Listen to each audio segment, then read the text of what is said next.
శ్రీ గణేశాయ నమః. శ్రీ సరస్వత్యై నమః. శ్రీ గురుభ్యో నమః. శ్రీ గురు చరిత్ర 8వ అధ్యాయం. నామధారకుడు స్వామి శ్రీపాద శ్రీవల్లభులు గోకర్ణ క్షేత్రంలో ఎంతకాలమున్నారు? అసలు భగవదావతారమైన ఆయనకు పుణ్యక్షేత్ర సందర్శనము చేయవలసిన పని ఏమిటి? నాకీ సందేహ నివృత్తి చేసి అటుపై శ్రీపాద శ్రీవల్లభ స్వామి చరిత్ర కూడా తెలపండి అని కోరాడు. సిద్ధయోగి ఇలా చెప్పడం ప్రారంభించారు. శ్రీపాద శ్రీవల్లభ స్వామి గోకర్ణ క్షేత్రంలో 3 సంవత్సరాలు నివసించి తర్వాత శ్రీశైలం వెళ్ళారు.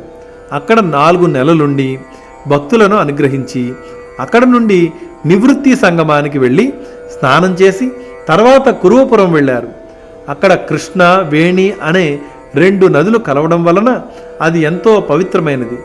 దానికి తోడు భగవంతుడైన శ్రీపాద శ్రీవల్లభ స్వామి అక్కడ స్థిర నివాసం చేయడం వలన ఆ క్షేత్రం లోక విఖ్యాతమైంది. ఇప్పుడు దానిని కురుగుడ్డి అంటారు. అక్కడ శ్రీపాద శ్రీవల్లభ స్వామిని శ్రద్ధాభక్తులతో కొలిస్తే సర్వకామ్యాలు సంప్రాప్తమవుతాయి. అక్కడ శ్రీపాద శ్రీవల్లభ స్వామి అదృశ్యులై మరొక అవతారం ధరించారు. అయినా ఇప్పటికీ ఆ కురుపురంలో ఆయన గుప్త రూపంలో స్థిరంగా ఉన్నారు. శ్రీపాద శ్రీవల్లభులు సాక్షాత్తు భగవంతుడే. వారి పాదాలలో సర్వతీర్థాలు ఉంటాయి. అయినప్పటికీ పుణ్యక్షేత్రాలన్నింటినీ పావనం చేయడానికి ఆయా క్షేత్రాలలోని ముముక్షువులను ఉద్ధరించడానికి ఆయన దేశాటనం చేశారు. పుణ్యక్షేత్రాలు పుణ్యనదులు తమను సేవించిన భక్తుల యొక్క పాపాలు చిరకాలం కడిగివేయడం వలన చివరకు అవే మలినం అవుతాయి. అప్పుడు శ్రీపాదుల వంటి మహాత్ములు పాదస్పర్శ వలన తిరిగి అవి పవిత్రమవ్వాలని తపించిపోతూ ఉంటాయి. ఈ విషయం శాస్త్రాలు కూడా చెప్పాయి. ఇక శ్రీపాదుల వృత్తాంతం వివరిస్తాను, శ్రద్ధగా విను. కురువపురంలో వేదవిధుడైన ఒక సద్బ్రాహ్మణుని యొక్క భార్య అంబిక మహాపతివ్రత. కానీ పూర్వ కర్మ వలన ఆమెకెందరో పిల్లలు పుట్టి కూడా కొద్ది కాలంలోనే చనిపోతూ ఉండేవారు. ఆమె ఎన్నో దానాలు వ్రతాలు చేసింది. ఎన్నో తీర్థక్షేత్రాలు దర్శించింది. కొంతకాలానికి ఆమెకు ఒక కొడుకు పుట్టాడు. కానీ దురదృష్టవశాత్తు ఆ పిల్లవాడు స్తబ్దుడు, బుద్ధిహీనుడు, జడుడు అయ్యాడు. అయినప్పటికీ లేక కలిగిన అతనిని తల్లిదండ్రులు ఎంతో గారాభంగా పెంచుతూ ఉన్నారు. 8 సంవత్సరములు రాగానే తండ్రి అతనికి ఉపనయనం చేసి వేదాధ్యయనం చేయించాలని చూచాడు. కానీ ఆ మందమతి ఎంతకాలానికి ఒక్క వేదమంత్రమైనా సరిగా నేర్చుకోలేకపోయాడు. ఆ మంత్రానుష్ఠానం ద్వారానైనా అతనిని బుద్ధిమంతునిగా చెయ్యాలని తండ్రి అతన్ని కొడుతూ ఉండేవాడు. అది చూడలేక అంబిక అడ్డు వచ్చి, వీడు లేక కలిగిన పిల్లవాడు, మందమతి అయిన వీడిని దండిస్తే మటుకు లాభమేముంది? వీరికి విద్య రాకున్నా సరే మీరు వాడిని కొట్టవద్దు. బ్రతికినంతకాలం వీరిని ఇకనైనా సుఖంగా బ్రతకనివ్వండి. ఇక మీదట మీరు వాడిని శిక్షిస్తే నేను మీ ఎదుటనే బావిలో దూకి మరణిస్తాను అని అన్నది. ఆ బ్రాహ్మణుడు కూడా ఆలోచించి ఆ పిల్లవాడు అజాగళ స్తనం వలె వ్యర్థుడని తలచి నిరాశ చెంది ఊరుకున్నాడు. ఇక్కడ అజాగళ స్తనం అనగా మేక మెడ కింద ఉండేటువంటి వ్యర్థమైన చన్నులు. కొంతకాలానికి ఆ బ్రాహ్మణుడు దిగులుతోనే మరణించాడు. దిక్కులేక అతని భార్య అంబిక తన కొడుకుతో కూడా బిచ్చమెత్తుకుని బ్రతుకుతూ ఉండేది.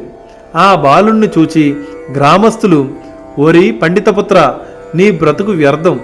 నీవు నీ కులానికే మచ్చ తెచ్చావు. నీ తల్లి బిచ్చమెత్తుకొస్తే కూర్చుని తింటూ ఉన్నావు. సిగ్గులేదా? నది నుండి మంచినీరైనా మోసి అయినా బ్రతకరాదా? నీ వలన నీ పితృదేవతలకు అధోగతి కలుగుతుంది. నీవు బ్రతికి మటుకు ఏం ప్రయోజనము?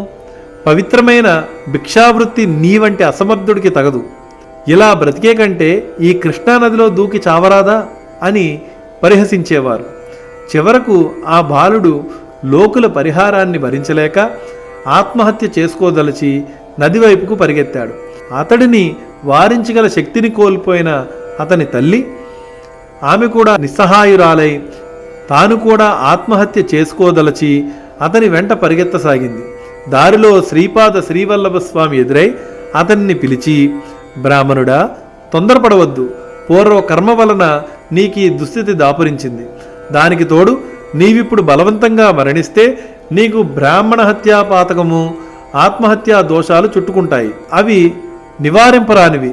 అందువలన నీవు జీవించి ఎంతటి కష్టాలనైనా ఓరిమితో అనుభవించి దుష్కర్మ నుండి శాశ్వతంగా విముక్తుడు అవడం మంచిది అని హితోపదేశం చేశారు. అంబిక శ్రీపాద శ్రీవల్లభ స్వామికి నమస్కరించి, స్వామి, ఒక వంక భర్తను కోల్పోయి మరొక వంక వ్యర్థుడైన ఈ పుత్రుడిని వలన ఎటువంటి సద్గతి ఆశింపజాలని నన్ను చూడడమే మహాపాపంగా లోకులు పరిగణిస్తూ ఉన్నారు. నేనిక బ్రతికి మాత్రం చేయగలిగినదేమున్నది అని విన్నవించుకుంది. ఆమె మాటలు విని కరుణార్ధ హృదయుడైన శ్రీపాద శ్రీవల్లభ స్వామి, అమ్మా, ఆత్మహత్య వలన రాబోయే జన్మలో మరొక పాపం కూడా అనుభవించవలసి వస్తుందే కానీ వేరే ప్రయోజనం ఏమున్నది? కనుక నీవు మిగిలిన జీవితమంతా శివపూజలోనే గడుపు. అలా చేస్తే కనీసం వచ్చే జన్మలోనైనా నా వంటి కుమారుడు పొందగలుగుతావు అని అన్నారు. ఆమె ఆలోచించి, స్వామి, నేను మీరు చెప్పినట్లే చేస్తాను, కానీ దానివల్ల ప్రయోజనం ఏమిటో నాకు తెలియడం లేదు, దయచేసి వివరించండి అన్నది. శ్రీపాద శ్రీవల్లభ స్వామి, అమ్మా, ఉజ్జయిని పట్టణాన్ని చంద్రసేనుడు అనే మహారాజు పరిపాలిస్తూ ఉండేవాడు. అతని మిత్రుడు మణిభద్రుడనేవాడు. శివుని వరప్రభావం వలన చింతామణిని పొందాడు. ఆ మణి యొక్క విలువ లెక్కకు మీరినదని తెలుసుకుని దానిని ఎలాగైనా చేజిక్కించుకోవాలని కొందరు రాజులు చతురంగ బలాలతో యుద్ధానికి తరలివచ్చారు. ఆ సమయంలో మణిభద్రుడు, చంద్రసేన మహారాజు ఇద్దరూ ఏకాగ్ర మనస్కులై ప్రదోషకాలంలో శివపూజ చేయసాగారు. ఒక త్రయోదశి శనివారం నాడు ప్రదోష సమయంలో వారు పూజ చేస్తూ ఉంటే ఆ పూజ చూచి ఆ పట్టణంలోని గోపబాలకులు కూడా తమ ఇండ్ల ముంగిళ్లలో ఆకులతోనూ పూలతోనూ పూజ చేయసాగారు. వారి తల్లులు ఆ పిల్లలను భోజనం కోసం ఇండ్లలోకి లాక్కుపోయారు. వారిలో ఒకరి వద్ద నుండి వారి తల్లి పూజా సామాగ్రి లాగివేసి వాటిని బలవంతంగా లేవదీసింది. అప్పుడు ఆ బాలుడు తన శివపూజకు విఘ్నం కలిగినందుకు చాలా దుఃఖపడి ఆ దోష పరిహారానికి మరణించడానికి సంసిద్ధుడయ్యాడు. అప్పుడు విశ్వసాక్షి అయిన పరమేశ్వరుడు అతనికి ప్రత్యక్షమై వరం కోరుకోమన్నాడు. ఆ బాలుడు ఆ దివ్యమూర్తికి ప్రణామం చేసి తన తప్పును మన్నించమని ప్రార్థించాడు. శివుడు, వత్స, భక్తి చేత నీవు నా సాయుధ్యం పొందగలవు. నీ తల్లి తెలియక అపరాధం చేసింది, అయినా నీ అర్చనా విధానం చూచింది కనుక మరి జన్మలో విష్ణుజనని అవుతుంది అని వరమిచ్చి అంతర్ధానమయ్యాడు. అక్కడున్న లింగము దివ్య తేజస్సుతో వెలిగిపోతూ ఉన్నది. యుద్ధానికి వచ్చిన రాజులంతా ఇది చూచి సూర్యుడు రాత్రిపూట కూడా ప్రకాశిస్తున్నాడని తలచారు.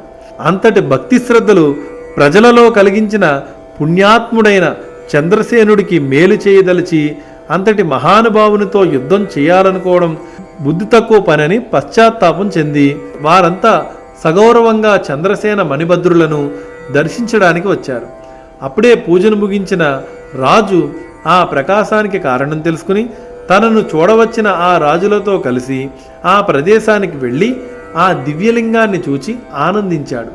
ఆ గోపబాలకుడు చెప్పగా ఆ వృత్తాంతమంతా విన్న చంద్రసేనుడు మరియు మిగిలిన రాజులు ఆ పిల్లవాడికి గోపాధిపత్యము, ధనము ఇచ్చి వెళ్ళిపోయారు.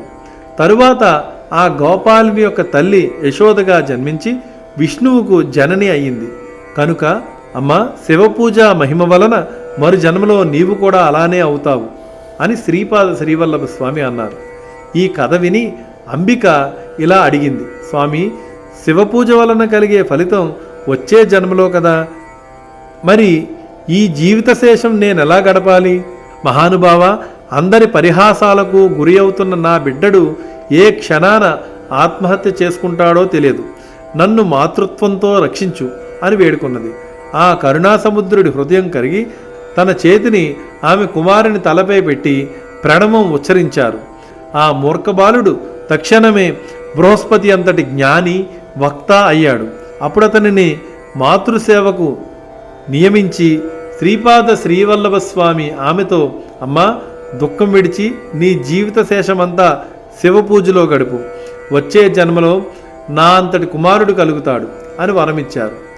ఆమె పరమానంద భరితురాలై పుత్రునితో తన ఊరికి వచ్చి జీవితకాలమంతా శివార్చనలో గడిపి ధన్యురాలైంది. శ్రీ దత్తాయ గురవే నమః. శ్రీ శ్రీపాద శ్రీవల్లభాయ నమః. శ్రీ నృసింహ సరస్వతియే నమః. 8వ అధ్యాయం సంపూర్ణం.